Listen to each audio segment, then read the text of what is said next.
Hey everyone, welcome to my channel, Which Ways. I'm Colette, and today I'm doing a Q&A from my Patreons and from my YouTube followers here to celebrate reaching 5,000 subscribers, which happened shortly after Samhain. Some of these questions I did a whole YouTube video on, so I'll link those in the description.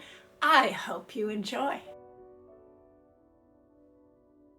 The first question is from a Patreon subscriber, and they want to know about a winter herbal steam that they can use during the darker months. As an herbalist, I've used steam pots for decades, and eventually I started noticing that in addition to being good for sinuses and ear infections and face clearing, that they were also really good for emotional and house clearing as well. So I started using them for that. I have a kind of a standard winter formula that I always use, and I just vary it a little bit. So the first thing I do is I add a few sprigs of rosemary for warmth, clearing, and protection. And I throw in a handful of pine needles that I harvest from the ground on my daily walks for health, strength, and protection. And I also add a few cinnamon sticks for warmth, abundance, and drawing spirits closer. If you don't have animals, you can use lavender for soothing and emotional support. Lavender's not so great for animals. And again, if you don't have animals, you can also add a little orange peel to invoke the sun during those dark months. So the second question is also from a Patreon subscriber, and they want to know about connecting with the land in winter. And I did a whole video on that I'll link at Yule last year. And what I like to do is just get outside as much as I can, even though it might be cold and I just have to bundle up and do a really short walk. And what I like to do is just kind of go slowly or as slowly as I can in the cold and notice who's around me. I look above, I look around me in the middle world, and I look below to see the things that I might not otherwise notice. And I look at the skeletons of the trees and see where the nests are from squirrels and birds. And then I say thank you to the things I see and just kind of remember them and write them down in my journal to just help me connect better with who's out and about during the winter. My other favorite thing to do is to sing to the trees at night in winter. And it's really simple. I just kind of make a song up and hum a few bars, and every once in a while I throw in something like, and I offer blessings to the trees. And so I just really like doing that. I also like to place evergreens on my altar over the winter. I pick up a lot in the parks and just rinse them off before I place them. The next question is also from a Patreon subscriber, and they have difficulty connecting to blood ancestors and wanted to know if that was okay. So I say totally fine to not work with blood ancestors, and I have a whole video on ancestors that I'll link in the description and working with different kinds. There are a few other types. One of them is what I call cultural ancestors, and they are those who you may not know their names, but they did the same kind of work with you or identify with you culturally, like queer, witches, herbalists, transcestors, and so on and so on. For some people, it really works well to connect to people from the general region where their ancestors might have come from, who lived in a time when magic was still a way of life. And you don't have to know who they are. Like the cultural ancestors, they will often be unknown. And you can just start making offerings to them and gradually getting to know them better. Maybe doing a little research about the place where they came from. They also wanted to know if it was just okay to work with deities, and that's 100% fine too, or other spirit types. And the thing that I would say is they just have a little bit different of a function than human ancestors. Some people feel that if you connect with the whole and healthy ancestors, humans might have a little bit more empathy and understanding of the problems of being in a human body, and so prefer to call on them. And often they also can translate more easily things into the spirit world, and the things they say to you might be more understandable because they were once human.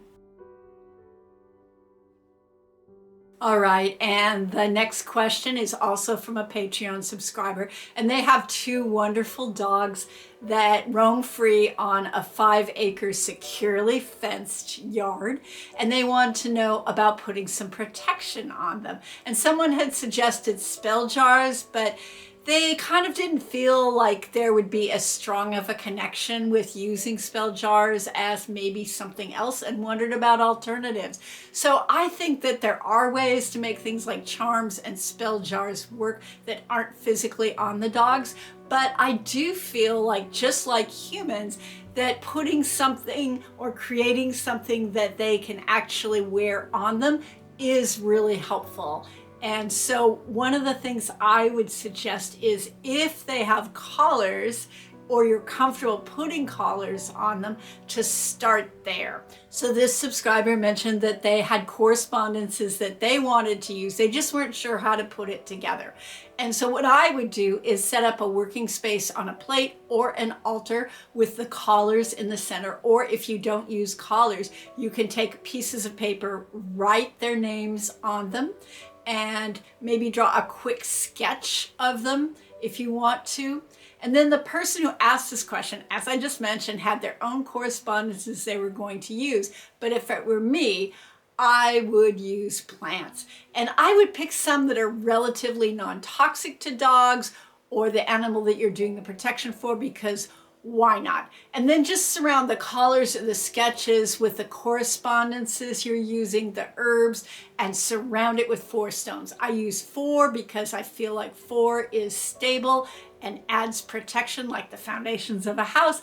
And the herbs that I personally use would be rosemary for protection, basil for protection, and garden sage for wisdom for the dogs when they are investigating or playing and not getting carried away by curiosity. This is an important part. I have an orange cat. Orange cats are notoriously not risk averse. So I always think about, like, yeah, dude, have a little wisdom.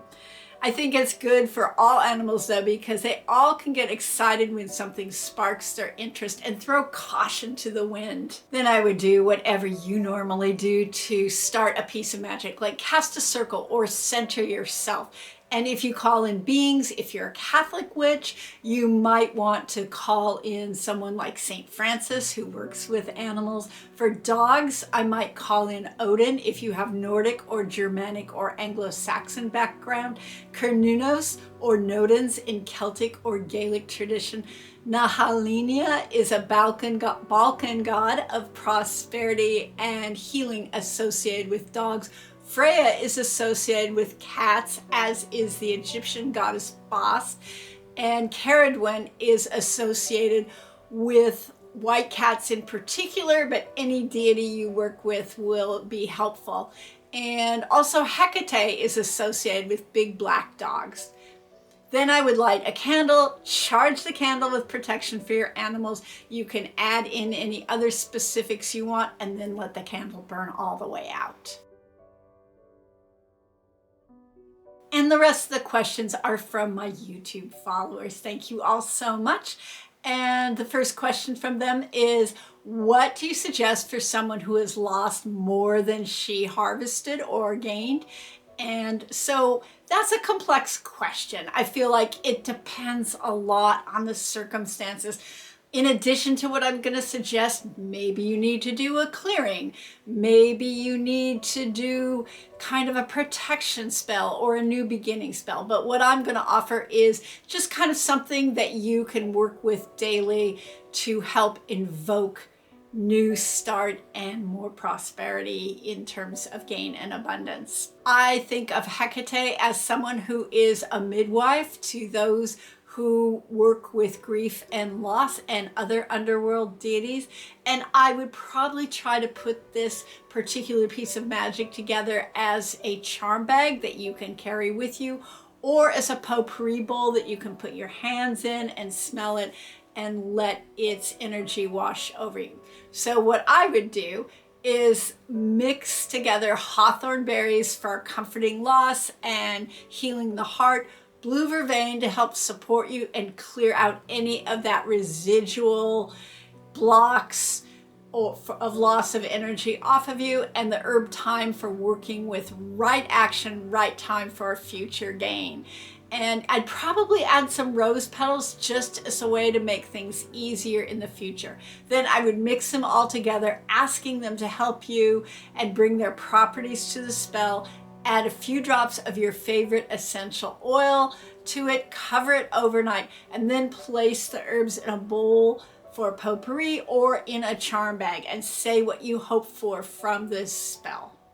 And again, I think that you might want to add on some other things like a clearing or a banishing or a new beginnings working with birch or something like that. And then every time you're having some difficulty, or maybe just do it regularly for a while, you can rub your charm bag between your hands or run your fingers through that bowl or potpourri and ask for what you need in the moment to come to you from those herbs to process and release what happened and to make the way for something new. Unless it's an emergency, I would wait for the next kind of sacred holiday or moon phase when energies are rising to help bring in a little more gain. So if you're going for a Sabbath, that would be Imbolc, which is coming right up, and I'm going to do a video on that next week. And at that point, I would do an abundance spell for what you need to grow. You might also check out the resilience video I did a few weeks ago. It's quite devastating, I find, when you lose more than you gain. That might not be the case for you, but it often is for people. The next question is about tips for how you can work with spirits without being a medium, which is a great question because that's actually fairly advanced and difficult and is a specific skill that not everyone might have or might want to explore. So I do have a couple videos on working with spirits without being a medium, but the simplest thing is to use tools to communicate with them instead of getting info directly. So that can be a pendulum for simple yes or no answers, or using oracle cards or tarot cards to ask for info. And I think the way you phrase the question is really important and really depends on what you are trying to get from them information-wise. Make sure that the questions, especially with pendulum and cards, are very clear and direct and can easily translate into a yes or no answer, which is what I love the pendulum for. The next question was about how much of my magical practices I carry into my everyday life, like grocery shopping or doing dishes. So when I go out in the world, mostly I'm just having a little protective filter around myself because I'm fairly sensitive, and just an awareness to notice what's going on around me and notice if there's any magic that wants to show up. Usually there's not. But the other thing that I do is when I'm doing the final dusting and cleaning of my house, I'll clear it out with birch whisks or a spray or maybe a quick rosemary steam. And I usually put a tea of clearing herbs in my wash water when I'm doing things like the floor or the cabinets, just a little bit because otherwise it gets kind of goopy. And I do put a lot of protection around my homes, my windows, my doorways, and I renew that whenever it seems dusty. And whenever I prepare a holiday or a get-together, I always have kind of a magical color theme going on, and there's a little bit of magic going into the candles I put on the table or whatever I'm creating.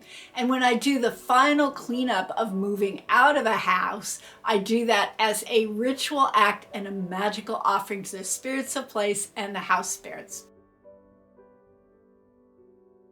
So the next question is about how to start the new year off right. And we're after New Year's. I did do a video on that, but I wanted to add a little something because they have a birthday coming up soon and they wanted to start their birthday with a lot of joy and celebration and make their life as fantastic as possible, which is awesome. And so I just wanted to share a little bit something more here since I already did that video. And so I'm going to give you a short answer of something you can do. I would charge some kind of beverage that you love with an intention. Place it in a fancy glass or a cup that you really, really, really like.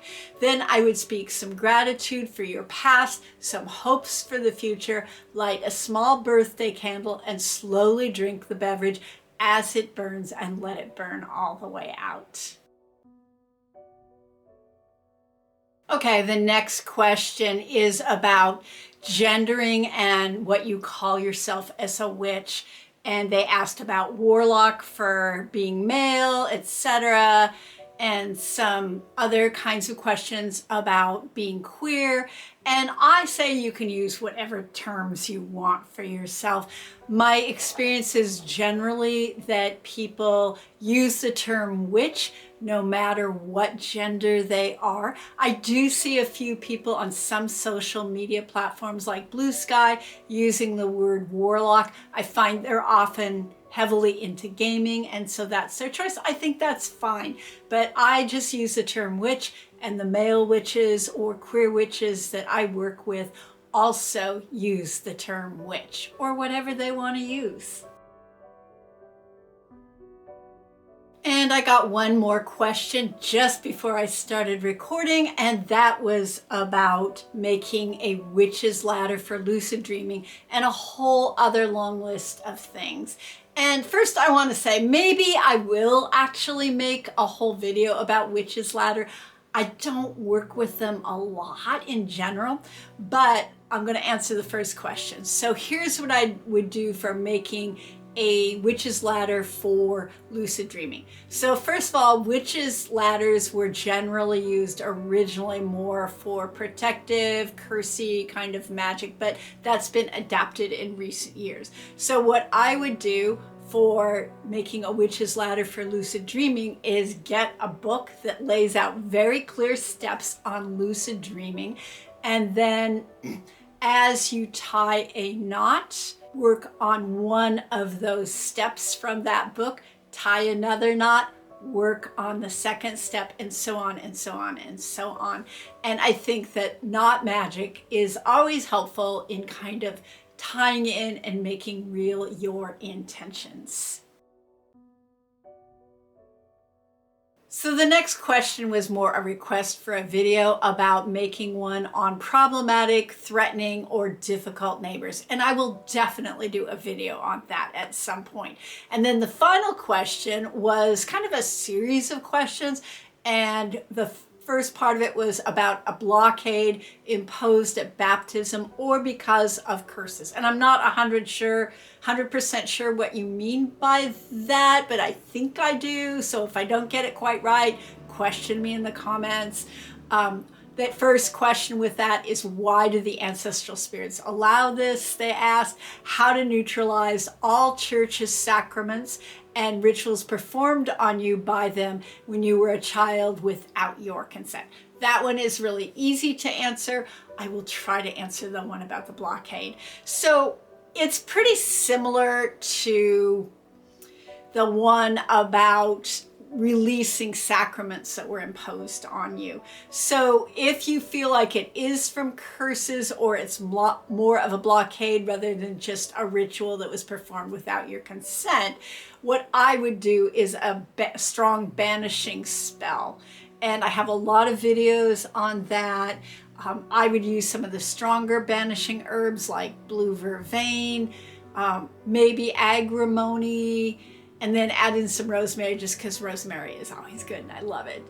Then I don't know why the ancestral spirits allow this. I think it depends a lot on your relationship with them, and often when you are younger, you may not have a really strong ancestral connection yet, so they really don't have permission to intervene, or they are blocked by the most recent ancestors like parents or grandparents, which is what makes sense to me.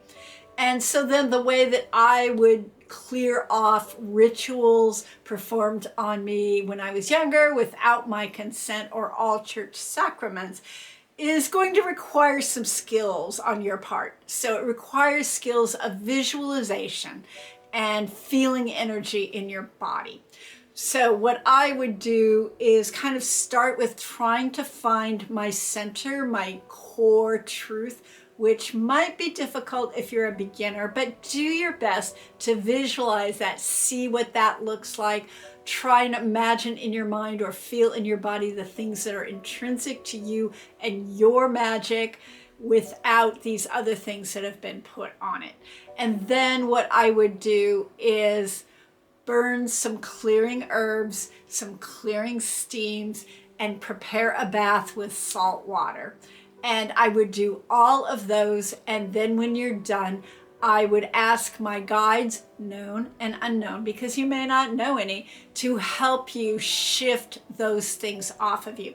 And imagine whatever is the core essence of you expanding as a color that you like, and just kind of let it explode out in all directions, asking it to take off anything that you do not consent to off of your body, off of your nervous system, and off of your energy field. I know that's a little tricky, but that's what I got. All right, everyone. Thank you all so much for sending in these questions. I'll start collecting questions for the next one. Oh, my kitten might make an appearance. He's thinking about jumping up in my lap. Do not jump up on the altar. That is what he is also thinking about in this moment. That could be a disaster. All right, so thank you all so much for liking, subscribing, and sharing my videos. I really appreciate it, and I really appreciate the engagement. So feel free to comment and ask questions, or let me know if any of these topics you want a full video on. And I also would really appreciate if you check out my Patreon page. You can also follow me on Blue Sky. I'm over there.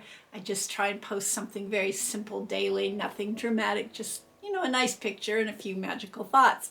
So check those things out if you want. I have links in the description below. If you're in the Pacific Northwest, I am interviewing for my 2025 Magic Self and Spirit program, which is a complete, thorough, basic class in person on the basic foundations of witchcraft and how to create spells, rituals, and do some personal growth. So thank you all so much. Until next time, stay safe and be well. Kitten, anything gonna happen? He's done with it.